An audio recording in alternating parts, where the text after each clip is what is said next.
AP ప్రభుత్వం పెన్షన్ల తనిఖీకి తగ్గేదేలే అని అయితే అంటుంది. అదేంటి మొన్నేమో పెన్షన్ వెరిఫికేషన్ అనేది బ్రేక్ పడిందన్నారు. మళ్ళీ పెన్షన్ వెరిఫికేషన్ అంటున్నారు అని కొంతమందికి డౌట్ అయితే రావచ్చు.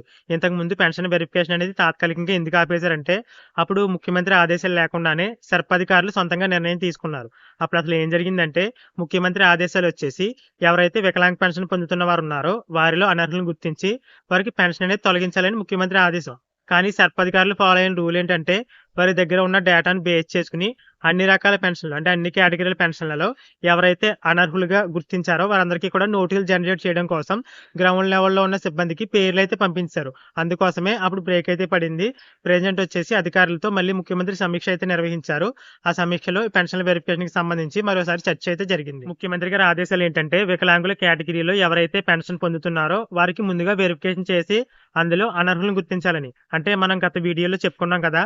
ముందుగా రూ. 15,000 పెన్షన్ పొందుతున్న వారికి వెరిఫికేషన్ చేస్తారు. తర్వాత రిమైనింగ్ వికలాంగ కేటగిరీలో ఎవరైతే పెన్షన్ పొందుతున్నారో వారికి వెరిఫికేషన్ అయితే చేసి, ఆ వెరిఫికేషన్ చేసిన తర్వాత అందులో అనర్హులు ఎవరైతే ఉన్నారో వారిని అనర్హుల కింద గుర్తించి వారికి నోటీసులయితే జారీ చేస్తారు. ఆ నోటీసులు జారీ చేసిన తర్వాత కూడా వారు అనర్హులుగానే ఉన్నట్లయితే అప్పుడు వారికి పెన్షన్ అనేది తొలగిస్తారు. అంతేగాని డైరెక్ట్‌గా అనర్హులుగా మార్క్ చేసి పెన్షన్ అనేది తొలగించరు. అనర్హులుగా మార్క్ చేసిన తర్వాత మరొక అవకాశం అయితే ఇస్తారు. ఎలిజిబుల్లా కాదా అని నిరూపించుకోవడానికి. అలాగే ఎవరైతే ఈ తప్పుడు సర్టిఫికేట్‌లు, వికలాంగ సర్టిఫికేట్‌లు జారీ చేస్తున్నారో ఆ అధికారుల పైన కూడా చర్యలైతే తీసుకుంటామనైతే చెప్పారు.